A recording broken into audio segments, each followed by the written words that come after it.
Pelajaran apa yang kita dapetin dari kehidupan Nabi di masa kecil yang sulit? Kenapa hidup Nabi itu susah, teman-teman?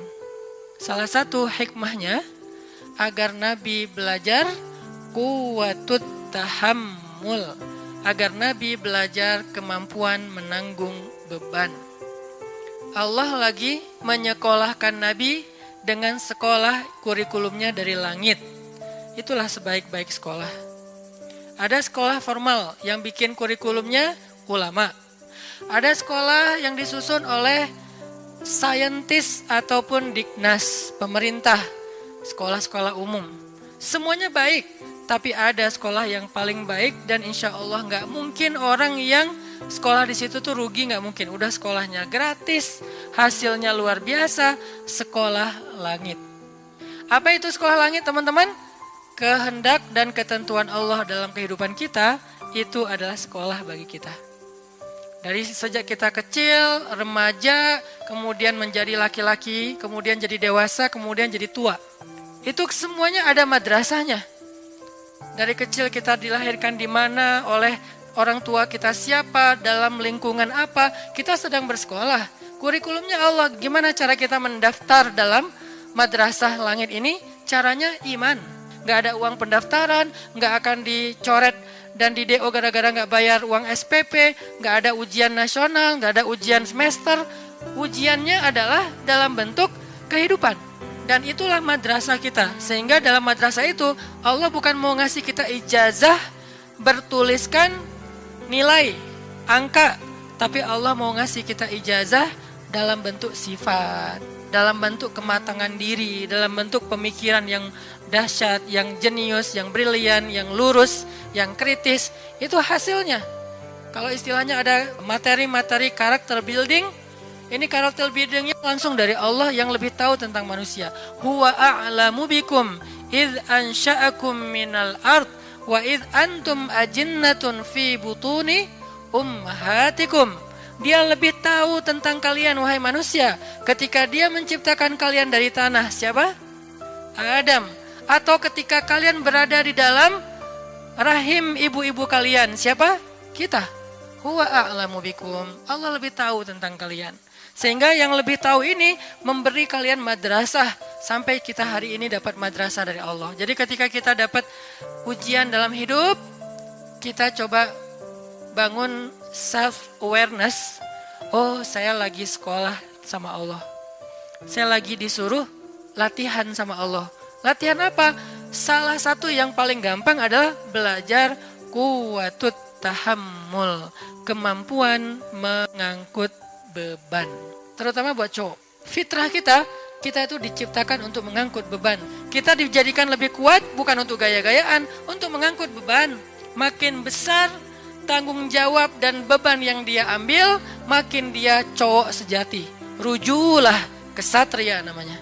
Nabi dari kecil beliau dapat banyak ujian supaya punya quwwatut tahammul, mengangkut beban.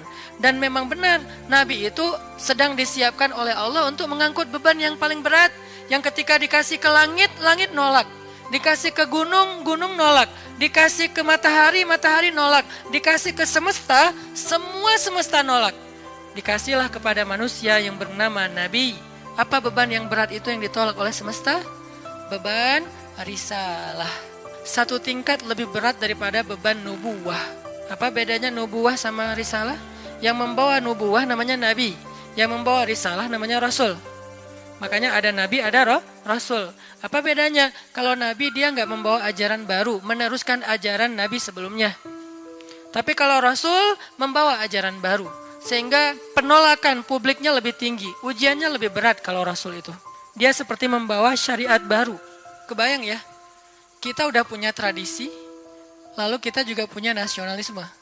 Kita punya budaya yang sudah sangat tua, lalu ditambah lagi dengan punya nasionalisme yang hampir 100 tahun itu, tiba-tiba datang seorang laki-laki mengatakan, tinggalkan semuanya, inilah yang benar.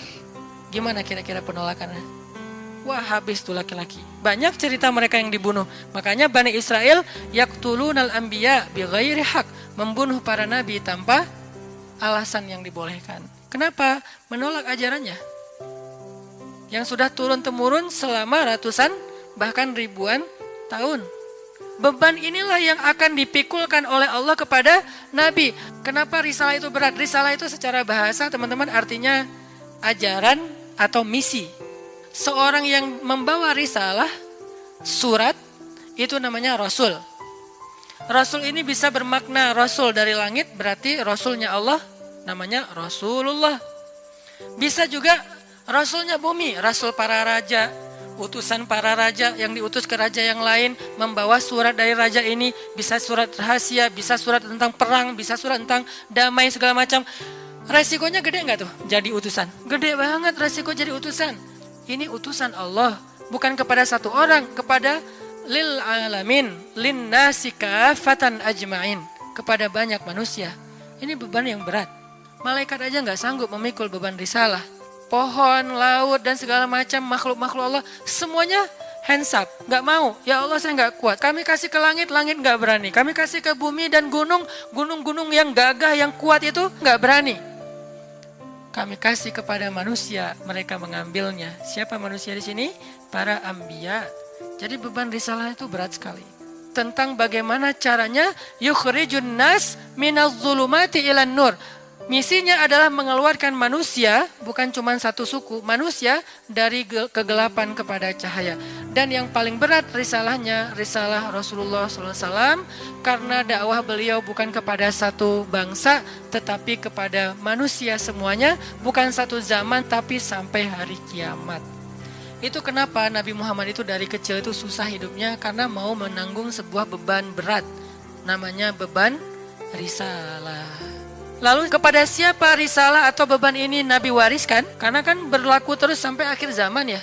Nggak terputus dengan Nabi wafat. Terus estafet. Kepada siapa Nabi mewariskan tongkat atau beban risalah ini? Al-ulama warasatul anbiya. Para ulama adalah pewarisnya para nabi. Para nabi tidak mewariskan harta dinar dan dirham. Para nabi mewariskan ilmu atau mewariskan agama. Jadi tugas beban yang paling berat ini untuk menanggung beban umat bukan hanya ngajarin. Kalau ngajarin bebannya oke lah ada beban sedikit tapi nggak berat-berat amat jadi pengajar. Yang berat itu adalah risalah menanggung beban umat. Yang lapar harus dikasih makan, yang sakit harus dibantu berobat, yang miskin harus disantuni, anak yatim harus diberikan haknya, janda-janda yang gak punya siapapun yang menafkahinya harus ada program untuk mereka. Banyak, pokoknya semua beban umat dari mulai yang lapar paling kecil sampai korban perang. Itulah beban umat yang diambil oleh Nabi. Gak boleh ada yang terzolimi di muka bumi.